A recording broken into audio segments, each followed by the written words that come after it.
Ta toitis teda pipetist piima ja peitis naabrite eest. Ja kui vanamutt lõpuks viidi psühhiaatri haiglasse, jäi olend üksi ja kuivas nädalaga kokku. See, mille see naine tõi küstüümi metsast, antakse hiljem käest kätte. Politsei, ufoloogid, mingid näotud inimesed, kuni see igaveseks kaob. 4 pikka sõrme, hall nahk, pea nagu sibul. Ja tead, mis selle loo juures kõige hirmsam on? Keegi ei uurinudki teda. Tere sõber, sa oled kanalil Kirdopp. Ma kogun leide, millest ametlik ajalugu eelistab mitte rääkida. Ja täna on neid 15 leidu, mida poleks tohtinud olemas olla. Mõnes kohas ütlen ausalt, et kõigele on teaduslik seletus ja siin pole mingit imet. Aga mõnes kohas tunnistatakse, et seda ei suuda keegi seletada. Ja siis otsustad ise, mida uskuda. Kääbus või mõni muu inimliik. Ava suvaline õpik ja seal on must-valgel kirjas, et inimesi on planeedil ainult üks liik ja ta on alati olnud selline nagu meie. On küll Darwini teooria, et meie esivanemad olid ahvid. On ka arvamus, et me saabusime teiselt planeedilt. Aga mina tahan rääkida ühe maisema loo, Floresi saar Indoneesias. Liang Pua koobas, 2003 aasta. Arheoloogid, kes otsisid seal hoopis midagi muud, leiavad täiskasvanud naise skeleti, pikkust veidi üle meetri. Aju suuruselt nagu kreip. Kolmekesi oleksid nad väiksemad kui meie üksinda. Alguses arvatakse, et see on laps või suur kääbus, aga siis leitakse samast kihist veel teine samasugune inimene. Siis 3. ja saab selgeks. See on terve rahvas tillukesi inimesi. Nad valmistasid tööriistu, tegid tuld ja käisid jahil. Neid hakati kutsuma kääbikuteks. Ja nüüd tulebki kõige huvitavam osa, mille pärast ma selle kanali tegin. Alguses arvati, et need kääbused elasid peaaegu meie päevini välja. Nad elasid vaid 12 000 aastat tagasi. See tähendab, et me oleksime võinud neid elusana näha peaaegu eile, ajaloo mõistes. Kuid 2016 aastal kaevati koobas uuesti läbi, kontrolliti vanust üle ja selgus, et hobid surid välja palju varem, 50 000 aastat tagasi. Just siis, kui meie esivanemad esimest korda saarele jõudsid. See tähendab, et me peaaegu kohtusime nendega ja võib-olla just sellepärast neid enam polegi. Nende elu polnud sugugi kerge. Samal saarel elas kääbuselefant, keda nad küttisid, ja 3 meetri pikkune varaan. See sama Komodo draakon, kes elab seal tänaseni ja ründab võimaluse korral inimesi, kujutavaid ette inimest, kes on 5-aastase lapse pikkune.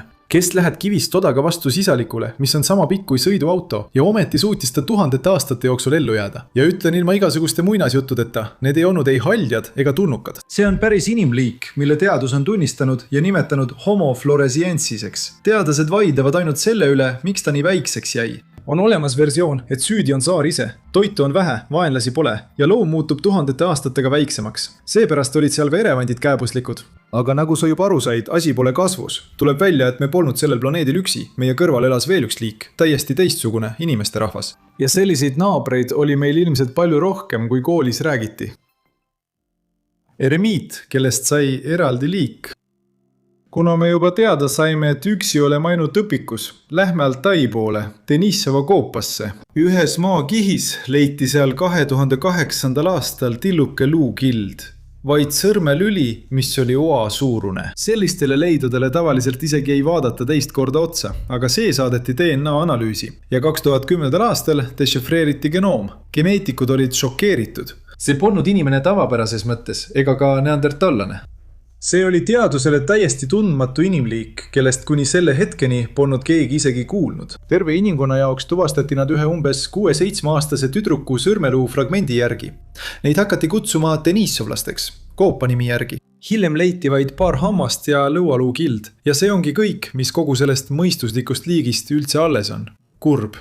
Kõik see mahub tikukarpi. Me ei tea siiani, millised nad näost välja nägid. Ühtegi tervet koljut pole, ühtegi skeletti pole, lihtsalt kummitusrahvas, kellest on alles vaid DNA ja 3 hammast. Ja ometi elasid nad tohutul territooriumil, alates Siberist kuni Kagu-Aasiani. 10 000 aastaid tagasi ja nad kohtusid meie esivanematega nii lähedalt, et paljudel inimestel on tänapäevalgi veres tükk denissovlast, näiteks Tiibeti elanikel. Just nende iidne geen aitab hingata sellisel kõrgusel, kus teised lämbuvad. Mõelge vaid, kui palju meile koolis kõike lihtsustati, kui joonistati korralik trepp. Siis küürus esivanem ja siis kohe meie. Tegelikkuses polnud see trepp, vaid tihe pime mets, kus samal ajal uitas mitu erinevat inimliiki. Magasid samades koobastes ja said ühiseid lapsi. Ja me ei tea tänaseni, kui palju erinevaid inimliike me tulevikus veel leiame. Võib-olla isegi erusana. ma ei tea, kuidas teised, aga mina tahaksin väga seda iidset rahvast kohata ja mul on kurb meel, et meil pole selleks võimalust. Nende pealt teenitakse raha. Peruu, Paracase poolsaar.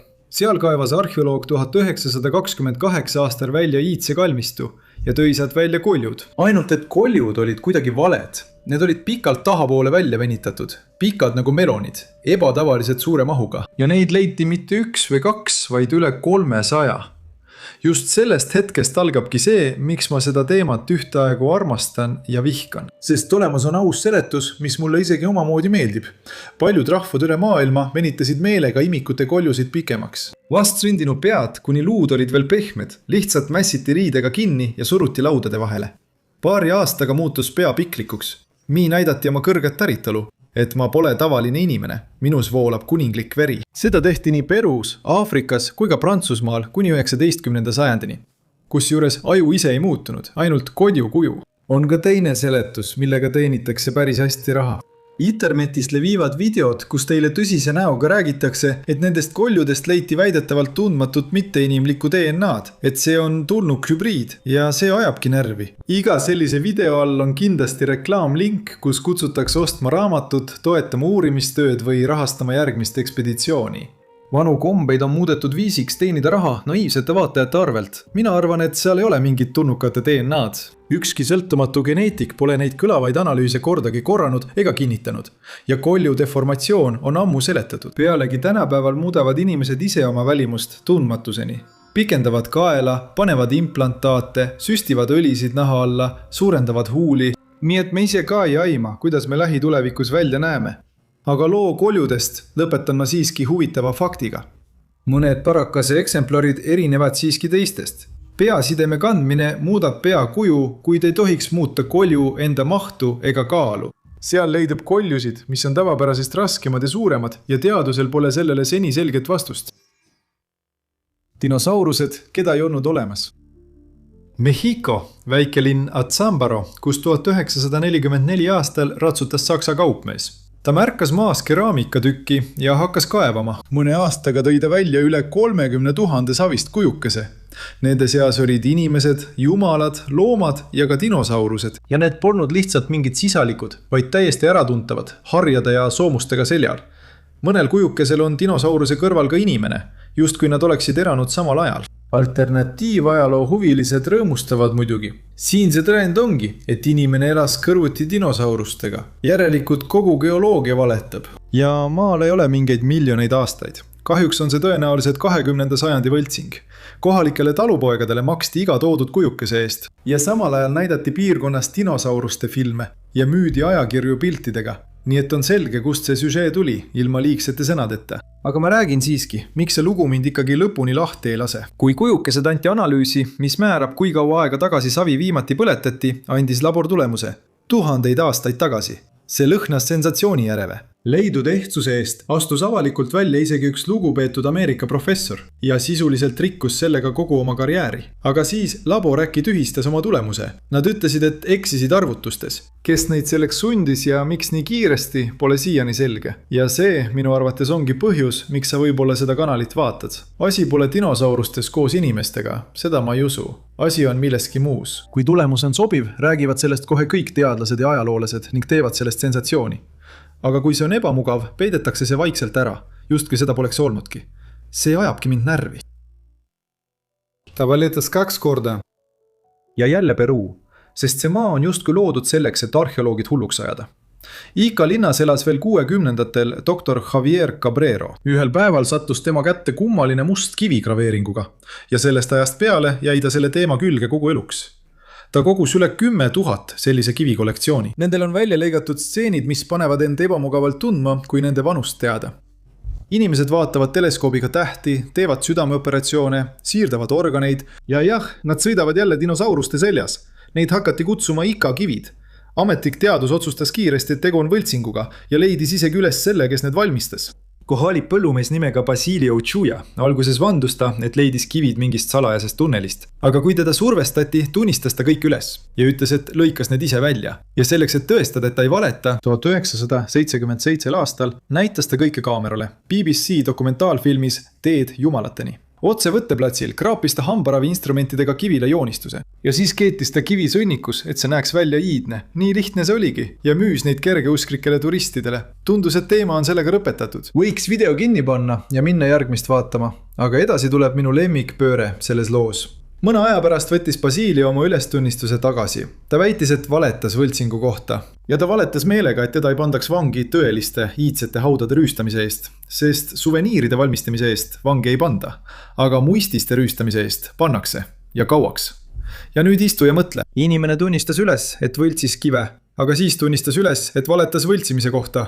Kus siin tõde on, ei tea enam keegi. Tundub, et isegi tema ise mitte. Minu arvamus on selline. 10 000 kivi ei jõua üks talumees oma kätega terve elu jooksul ära kraapida. See pole võimalik. See tähendab, kas oli tegemist massilise võltsimisega terve küla peale liinitööna. Või on osa kividest siis kehtsad? Killud Sardiinia kiviarmeest. Suur saar Vahemeres, Itaaliast läänes. 1974 aastal kündis kohalik talunik põldu Monte Brama kandis. Äkitselt jäi ader millegi taha kinni. Ja talunik lähemalt vaadates sai aru, et oli maast välja tõmmanud kivist raiutud inimpea. Kutsuti arheoloogid, hakati kaevama ja välja toodi terve kiviarmee. Sõdalased kilpidega, vibukütid, maadlejad, iga üks umbes 2 meetri pikkune. Need tegi iidne rahvas, kes elas saarel 1000 aastaid tagasi. Ja nad jätsid endast maha 1000 kivitorne, aga kirjalikku keelt ega ühtegi rida pole. Seetõttu me täpselt ei tea, kes nad olid. Kujusid leiti mitte tervetena. Keegi lõhkus need tahtlikult tükkideks ja mattis maha. Arheoloogid kogusid umbes 40 000 killu ja panid kujusid uuesti kokku, nagu hiiglasliku kivimosaiigi. Kõige enam köidavad nende näod. Silmade asemel on välja lõigatud 2 ringi, üks teise sees, nagu 2 märklauad vaataksid sulle otsa. Näod on lamedad, elutud. Ja need, kes neid esimest korda nägid, ütlesid, et need ei meenuta inimesi, vaid roboteid. Selle tõttu tekkis kohe teooria, et need polegi sõdalased. Nad tunnukad, keda kohalik rahvas joonistas kividesse, otse looduse pealt. Muistsesse robotitesse ma ei usu. Need kujud tegid tavalised inimesed. Vana nuragide rahvas, kes elas Sardiinias ja ehitas neid samu kivitorne. Kõik on leitud, uuritud ja täna seisavad kujud muuseumis. Kuid üks mõistatus jääb. Neid sõdalasi ei kukutanud aeg. Keegi purustas need tahtlikult ja mattis maa alla. Veel leiti kujude lähedalt inimeste hauad ja nad olid maetud hoolikalt, sirgetesse ridadesse, üksteise järel, vastavalt oma tavadele. See tähendab, et nad polnud metslased. Nad põletati erusalt. Lovelocki koobas, Nevada osariik, USA. Paiute indiaani hõim andis põlvest põlve edasi hirmu äratavat legendi. Nagu oleks kunagi nende kõrval elanud vaenulik rahvas. Punaste juustega hiiglased, inimsööjad, pikemad kui ükski inimene. Paiutid sõdisid nendega tervelt 3 aastat ja lõpuks ajasid hiiglaste jäänused koopasse. Nad kuhjasid sissepääsu ette oksi ja risu ja süütasid selle põlema. Nii see rahvas pärimuse järgi erusalt ära põleski. Pikka aega peeti seda lihtsalt legendiks, hirmutavaks lõpkejutuks. Ja siis 1911 aastal ronisid 2 töölist sellesse koopasse. Nad kaevasid guanot, linnusünnikut väetiseks. Ja mida sügavamale nad läksid, seda rohkem nad leidsid. Alguses lihtsalt luid, siis said nad aru, et need on inimeste luustikud. Ja neid oli seal üle 40, mõned neist olid hiiglaslikud, 7 või isegi 8 jala pikkused, üle 2 meetri. Ja sissepääsu juurest leiti tugeva tulekahju jälgi. Kõik täpselt nii, nagu legendis paiutude kohta räägitakse. Nii hiiglased kui koobas kui tuli. Ja edasi läksid asjad veeldi kummalisemaks. Koopast toodi välja üle 100 000 iidse eseme ja nende seas leidus ka hiiglaslikke. Näiteks sandaal, mis oli peaaegu 40 sentimeetrit pikk. See sobiks inimesele, kes on peaaegu 3 meetrit pikk. Leiti ka selle suurusega riideid, nagu neid oleksid kandnud hiiglased. Ja paljudel luustikel olid nii juustes kui koljudel punakad toonid. Pajutude pealiku järeltulija, naine nimega Saara Vinemuka, säilitas isegi salgukese neid punaseid juukseid ja õmbles selle oma kleiti, millega ta hiljem esines lugudega sõjast hiiglastega. Paljud neist tõhututest luudest kadusid aja jooksul lihtsalt ära. Osa koljudest oli kohalikus muuseumis, kuid umbes 10 aastat tagasi viidi need sealt ära. Ja vaikselt maeti maha. Ja teadlased, kes hiljem nende leidudega tegelesid, ei kiimitanud hiiglaste olemasolu. Need olid tavaliste inimeste ruud. Ja iidsetel muumiatel tekib punane juuksevärv iseenesest. Sest tumedad juuksed tuhmuvad ja muutuvad 1000 aastaga maa sees punakaks. Aga ole aus, kahtlused jäävad ikkagi. Kust sai rahvas, kes ei osanud kirjutada nii üksikasjaliku ajaloo? Konkreetse punapäise rahva kohta 3-aastasest sõjast, koopast ja tulekahjust. Ja miks leiti tõesti koopa suu juurest tulejälgi? Muide, paiutid ise on siiani veendunud, et see pole muinasjutt, et kõik see juhtuski nende esivanematega päriselt. Ja tead, punapäiseid hiiglasi meenutatakse mitte ainult Nevadas. Nendest räägitakse Peruus, Uus-Meremaal, Lihavõtte saarte. Ma ei kiirusta kõike välja mõeldiseks pidama. Ja üldsegi ma ei saa aru, miks paljudele tundub juba ainuüksi mõtte hiiglastest nii võimatu. Kui maa peal kõndisid kunagi hiiglaslikud sisalikud, dinosaurused, siis miks ei võinud olla ka suuri inimesi? Minu arvates on see täiesti mõistlik oletus. Tulnukas, kes osutus lapseks. Tšiili Atacama kõrb. Kõige kuivem koht planeedil. Siin laibad ei mädane, vaid kuivavad ja püsivad sajandeid. 2003 aastal uitab mees nimega Oscar Munoz mahajäetud kaevurite asulas ja leiab nahast kotikese. Ja sees, riidesse mässituna, on tilluke keha, vaid 15 sentimeetrit pikk, umbes inimese peopesa suurune. Ja see näeb välja nii, et tahaks risti ette lüüa. Pea on piklik ja terav, silmakoopad on tohutud ja asetsevad nurga all, hambad on nagu täiskasvanul ja roided on 10 paari, tavapärase 12 asemel. Teda nimetati Ataks ja ausalt vaata teda. 9 inimest 10 ütleb, et see on tulnukas. 2013 aastal ilmus UFO-film Sirius, kus ameeriklane Steven Crick teatas kogu maailmale, et see on muumia. Ja on olemas tõendeid tulnukate kohta. Video levis üle kogu maailma, kuid just see film viis lahenduseni.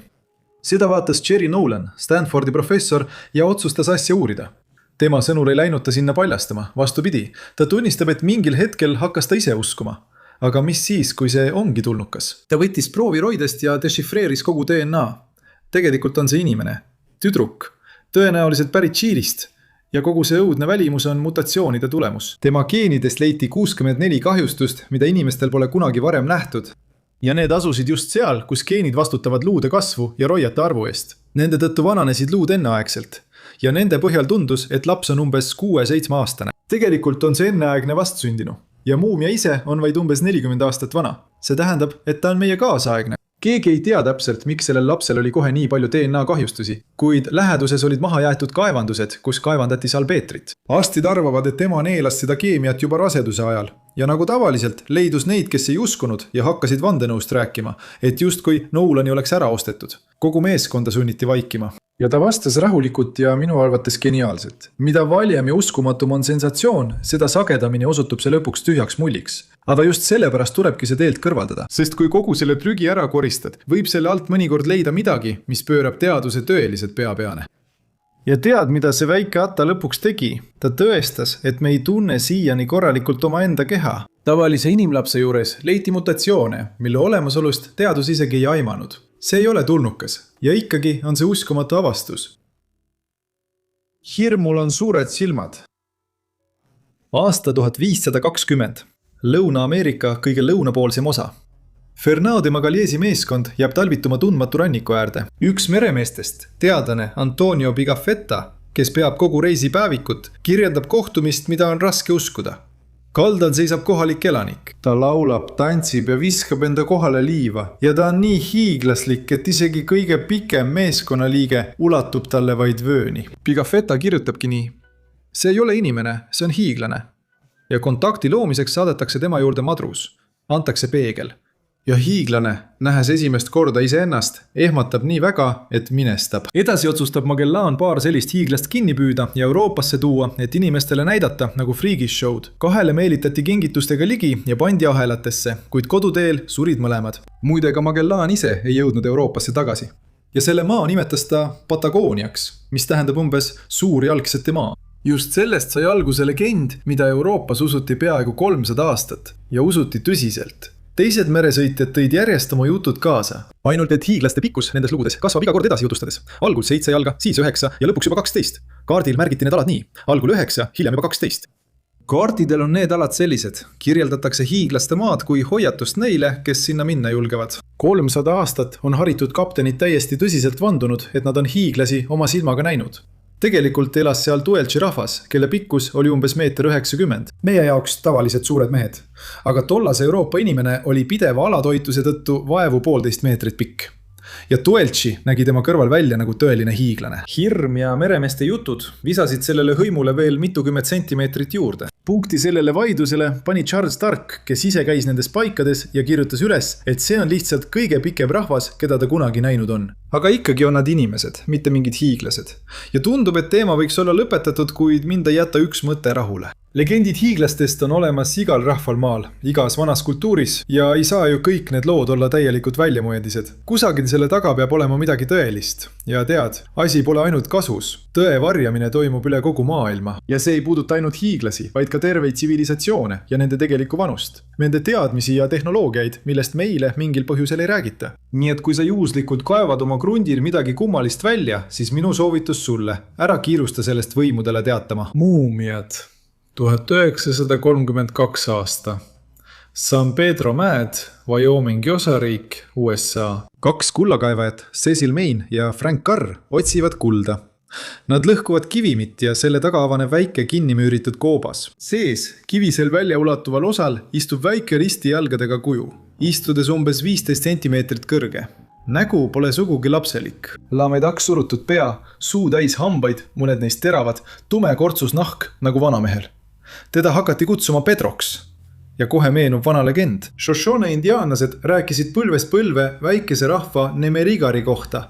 Tillukestest kurjadest inimestest, kes erasid nendes mägedes, tulistasid mürgitatud nooli ja tapsid oma haiged ning vanad pealelöögiga pähe. Ja nüüd istubki koopas olend, kelle kasv on täpselt nagu muinasjutus ja tal on veel ka kolju sisse löödud. 40. ja 50. aastatel tehti muumetele röntgenuuringuid ning teadlaste arvamused läksid lahku. Ühed ütlesid, et see on täiskasvanud inimene. Teised aga arvasid, et see on raske kaasasündinud defektiga imik, kelle kolju ei arene ning vastsündinu näeb välja nagu väike vanamees. Selle versiooni poole teadus lõpuks ka kaldus.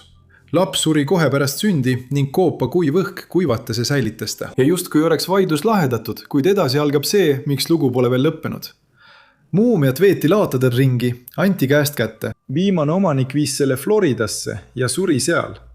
Ja Pedro kadus jäljetult koos oma röntgeni piltidega. Tänapäevaste meetoditega pole teda enam võimalik uurida. Pole enam midagi uurida. Leiule määrati isegi $10,000 suurune preemia, kuid seda ei leitudki. Tõsi, 90-ndatel ilmus välja teine samasugune muumia, väiksem. Talle pandi nimeks Chiquita. Seda jõuti korralikult uurida. Röntgen, DNA, dateerimine. Selgus, et see oli indiaani vereline tüdruklaps sama väärarenguga. Ta suri mitu sajandit tagasi. Kuid ka tema omanikud viisid ta peagi laborist minema ja peitsid ära. Ja ka tema kadus. Need muumiad kadusid just siis, kui need oleks lõpuks saanud korralikult uurida. Nagu keegi ei oleks tahtnud, et tõde välja tuleks. Aljošenka või tulnukas. Kujuta ette Venemaa. 1996 aasta, Küstimi linna ümbrus. Kaolina või asula. Eakas naine nimega Tamara Prosvirina, kes oli juba ammu psühhiaatri juures arvel, toob metsast koju midagi elusat. Väikest, umbes 25 sentimeetrit. Pea on piklik nagu sibul, harjaga. Silmad on tohutud, väike suu ilma huulteta. Kätel on 4 pikka sõrme. Nahk on hallikas. Nabrid rääkisid hiljem, et see liikus ja piiksus vaikselt. Tamara nimetas ta Alešenkaks. Mässis ta rätikusse ja andis pipetiga piima juua. Ja mõne nädala pärast viidi Tamara ise psühhiaatri haiglasse. Olendit polnud enam kellelgi toita. See kuivas kokku ja suri otse majas. Edasi algab tõeline vene film. Keha varastas ja kuivatas kõigepealt üks tema tuttav. Ta tahtis seda müüa, kuid ei jõudnud. Ta tabati vasekaabli vargusega. Ja läbiotsimisel leidi siis miilits juhuslikult ja võttis ära Alešenka muumia.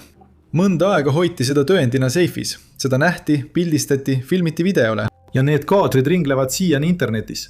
Kõik need on ehtsad. Hiljem hakkasid olendit uurima ufoloogid. Nad said keha endale erinevate ettekäänetega. Ja siis see lihtsalt kadus. Ja jälg kadus igaveseks. Tavalisse laborisse Alešenka kunagi ei jõudnudki. Ja Tamara ise sai 1999. aastal hilja õhtul autoõnnetuses surma. Ja ainus inimene, kes olendit elusana nägi, ei ole enam elus. Ametlik teadus on kindel, et see oli inimloode. Enneaegne imik raskete arenguhäiretega näebki just selline välja. Piklik kolju, suured silmakoopad ja arenenud keha. Ja 4 sõrme halli nahaga seletatakse naha kuivamisega. See kõlab loogiliselt ja vaielda on raske. Aga nüüd ma räägin teile midagi, mida tavaliselt selle loo juures ei mainita. Kõstum ei ole lihtsalt üksik Uurali väikelinn. Väga lähedal asub Majaki kombinaat ja 1957 aastal plahvatas seal radioaktiivsete jäätmete mahuti. See oli üks vanimaid tuumaõnnetusi ajaloos. Terved külad sattusid kiirguse alla. Inimesi asustati vaikselt ümber. Katastroof ise salastati aastakümneteks. Ja kogu maailm sai sellest teada alles palju hiljem. Ja siin tekib küsimus. Kui selles piirkonnas sündis tõesti haige imik, siis kas mitte see sama kiirgus ei teinudki teda selliseks? maa, vesi, õhk, kõik oli siin aastaid mürgitatud ja võimud vaikisid selle üle. Ma ei väida, et Alešenka oli selle õnnetuse tagajärg. Seda pole enam võimalik tõestada, keha ju pole. Aga koht ja aeg langevad liiga hästi kokku, et juhusesse uskuda. Ja tead, mis kõige rohkem hirmutab? Aga me ei kujuta ilmselt ettegi, kui palju selliseid tuumakatastroofe on meie eest veel varjatud jäänud. Sest tuumarelvade võidujooksus oli salastatus alati tähtsam kui inimeste ohutus. USA kiiritas oma enda elanikkonda katsetuste käigus. Britid varjasid avariid ja saastumist Windscale'is. Kuid tõelise vaikimise meistriks sai just Nõukogude Liit. Ja selle taustal ei tundu Custumi alt leitud väikese onendi kadunud keha enam sugugi juhuslikuna. Leib surnukehast. 1991 aasta septembris kõndisid 2 turisti läbi Alpide, Itaalia ja Austria piiril ja märkasid sulavas liustikus inimese keha. Alguses arvasid nad, et see on mõni õnnetu alpinist, kes oli siia üsna hiljuti külmunud. Aga selgus, et inimene oli jäises rohkem kui 5000 aastat. Teda hakati kutsuma Ötsi, nende samade Ötstali Alpide järgi. See on vaskajastu, ammune muinasaeg. Ja samal ajal oli keha säilinud nii, nagu ta oleks surnud alles hiljuti. Nahk, siseorganid, isegi mao sisu ja üle 60 tätoveeringu. Muide, ta ei surnud külma tõttu. Hiljem leiti tema õlast nooleots. Etsi tapeti selga lastud noolega ja ta suri verekaotusse kusagil kõrgel mägedes. Teadlased on teda uurinud juba üle 30 aasta. Kuid hiljuti otsustasid Austria bioloogid vaadata sinna, kuhu varem ei mindud. Tema keha sisse, mikroobidesse ja leidsid sealt terve elava maailma. Ja muu hulgas leidsid nad erilisi külma armastavaid pärmseeni. Need seened magasid 1000 aastaid sügavas miinuses ja lihtsalt ootasid oma aega. Laboratooriumis hakati neid vaikselt ellu äratama. Alguses ei saanud need iidsed pärmseened üldse aru, mida neilt tahetakse. Nii harjutasid teadlased neid kuid ettevaatlikult tavalise jahuga. Ja siis tundus, et seened ärkasid ellu. Ja nad hakkasid tööle täpselt nagu tänapäevased pagaripärmseened. Selle juuretisega tehti tavaline tainas. See kerkis rahulikult 1 päevaga. Ja need, kes julgesid esimesena seda leiba proovida, ütlevad ühest suust, et see tuli uskumatult kohev ja maitsev. Kuid teadlased ei kavatse leivaga piirduda. Nüüd tahab sama meeskond Ötsi pärmist teha ka õlut. Ja kuna tema mikroobid on metsikud ja iidsed, lubab selle õlle maitse tulla pehmelt öeldes omapärane. Ma ise küpsetan ka leiba juuretisega. Seda asja ma tean ja väga armastan. Aga süüa leiba, mis on kerkinud pärmist, mis on võetud inimese kehast, kes suri 5000 aastat tagasi. Ei, aitäh. Ma saan suurepäraselt aru, et see on ohutu. Teadlased on kõik 100 korda üle kontrollinud. Aga ikkagi ei mahu pähe. Nii lihtsalt sured kuskil mägedes ära ja 1000 aastate pärast hakkavad järeltulijad sinust leiba küpsetama ja õlut tegema. Metslased kriimustustega, matmispaikades. Sungiri asulakoht Venemaal Vladimiri äärelinnas. Sellele sattuti juhuslikult 1955 aastal, kui kaevati vundamenti tellisetehase jaoks ja ekskavaator sattus mammuti kihvale. Ja selle alt leiti umbes 30 000 aasta vanune jää ja inimeste matmispaik. Need samad, keda õpikutes kujutatakse metsikutena nahkades. Nad on halvasti säilinud. Maa sees näib luu terve, aga kui seda puudutada, laguneb see tolmuks. Nii et nende skelettide väljakaevamine ja päästmine oli iseenesest suur töö. Neid maeti nii, nagu metslasi ei maeta. Mees lamas riietes, mis olid kaunistatud mammuti kihvast helmestega. Ja neid helmeid oli mitu tuhat. Igaühe keegi lõikas ja puuristas käsitsi. Ühe rõiva valmistamiseks kulus aastaid tööd. 2 lapse haudade reas on nad asetatud pea peaga kokku. Ja nende juures on terve arsenal. Loomakujukesed, rõngad avadega ja odad, mis on sirgendatud tervest mammuti kihvast. Üks neist on peaaegu 2,5 meetrit pikk, kuid kõige öövastavam avastati hiljuti, kui skeletid uuriti uuesti tänapäevaste seadmetega. See mees tapeti. Tema kaelas oli kinni kivist oda ots, mis tõikas läbi arteri. Otsa esisesse oli saadud kiviga surmav löök. Pealtpoolt, just kui ta oleks puidvili olnud. Ja tundub, et ka lapsed tapeti. Ühel poisil on terava relva tekitatud auk vaagnaluus ja veel näitas DNA midagi kummalist. Need ei ole vend ja õde nagu pool sajandit arvati, vaid 2 poissi ja üldse mitte sugulased. Ja üks neist ei saanud eluajal kõndida. Mõtle nüüd ise, 30 000 aastat tagasi tappis keegi need lapsed, aga pärast maeti nad uhkemalt kui ükski pealik. Nad mattisid nad tuhandete helmeste ja hinnaliste odadega. Mis rituaal neil seal oli? Keda ja mille eest ohverdati? Ja miks just need lapsed? Seda ei ütle enam keegi. Maa säilitas meile mõrva, aga võttis endaga kaasa selle põhjuse. Kiri, mida keegi ei oska lugeda. Uraal. Turbaraba Jekaterinburgi lähedal. 24. jaanuar 1890 aasta. kullakaevandajad võtavad turbast välja tumenenud puutükke, millel on arusaamatu nikerdus. Hiljem pannakse need kokku ja ilmub mitme meetri kõrgune kuju. Puidust välja lõigatud ja peaga kuju, millel on mitu nägu. Teadlased nimetavad seda Shigiri iidoliks. Leiukoha järgi tõenäoliselt oli see mingi jumaluse või vaimu kujutis, keda iidsetel aegadel kummardati. Nende puidust jumal. Pikka aega ei osanud keegi aimatagi, kui iidne see iidol tegelikult on. Arvati, et see on paar tuhat aastat vana, mitte rohkem. Ja siis 1997 aastal tehti lõpuks radiosüsiniku analüüs ja tulemuseks saadi umbes 9500 aastat. Teadlased ei uskunud seda. Tuli välja, et lihtsad jahimehed nikerdasid keerulise kuju sümbolitega ajal, mil inimkonna arengu järgi polnud inimesed veel sellise kunsti tasemeni jõudnud. Kuid sellega lugu ei lõppenud. 2014 aastal uurisid saksa teadlased iidolit uuesti täpsemate meetoditega. Nad võtsid proovid puidu sügavamatest kihtidest, kuhu varem polnud jõutud. Iidol muutus taas vanemaks. Nüüd arvatakse, et see on 11 kuni 12 000 aastat vana. See on 2 korda vanem kui Egiptuse püramiidid ja vanem kui Stonehenge. Selgub, et kui keegi selle kuju välja lõikas, ei osanud inimesed veel ise toitu kasvatada ja elasid ainult jahipidamisest. Ja see, et see meie ajani säilis, on tõeline ime. Kõik on tänu turbale. Turb ei lase õhku läbi ja puu selles ei mädane, vaid säilib tuhandeid aastaid. Kunagi oli iidol tohutu, umbes 5 meetrit kõrge, 3 korda kõrgem kui inimene. Aga osa sellest on aja jooksul kaduma läinud ja täna seisab Ekaterinburgi muuseumis vaid see, mis on säilinud, umbes 3,5 meetrit. Kuid peamine mõistatus pole isegi vanuses. Kogu kuju on kaetud märkidega. Jooned, rombid, inimnäod, mis on üksteise kohal. Need pole ilmselgelt juhuslikud kriimustused. Nendes on mingi süsteem. Keegi justkui tahtis sellega midagi öelda, aga mida täpselt, seda me ei tea. Ja tõenäoliselt ei saa me seda kunagi teada.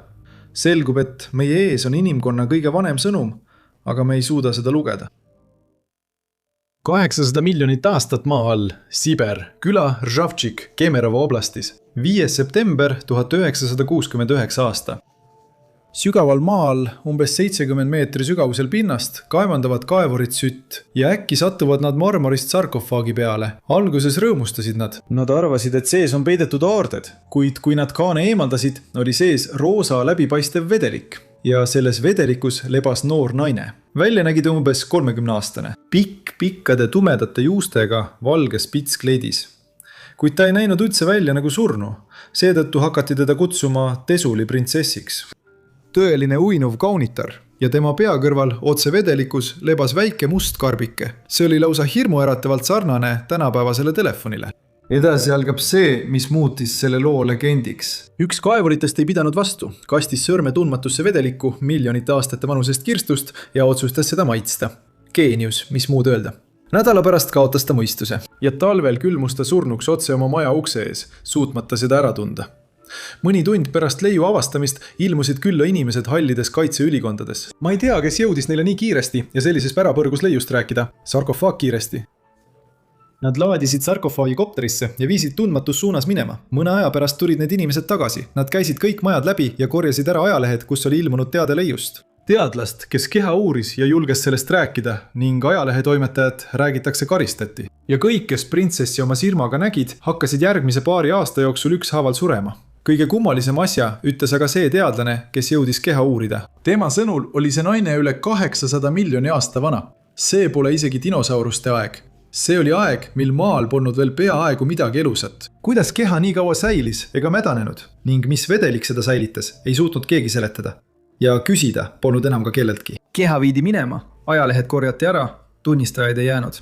Sellel lool pole üldse tõendeid. Ei keha, ei sarkofaagi ega ühtegi korralikku fotot. Nii et tõenäoliselt on see lihtsalt legend, mis aja jooksul detailidega täienes ja internetis laiali levis. Ja nüüd lihtsalt mõtle. Meie planeet on 4,5 miljardit aastat vana. Selle aja jooksul võis siin tekkida ja kaduda 10 tsivilisatsioone. Keegi põles ära, keegi külmus surnuks, kellelegi kukkus peale komeet. Ja iga kord need vähesed, kes ellu jäid, pidid kõike otsast alustama, tühjade kätega. Miks me siis nii kindlad oleme, et oleme esimesed ja ainsad, kes nii kaugele on jõudnud? Aga võib-olla tsivilisatsioonid, kes suutsid meie planeedilt lahkuda ammu enne meid, vaatavad meid praegu ja näevad tavalisi metslasi. Kirjuta kommentaaridesse, kas oled sellega nõus või mitte. Pane videole like, telli kanal ja lülita teavitused sisse, sest uus video on juba varsti tulemas.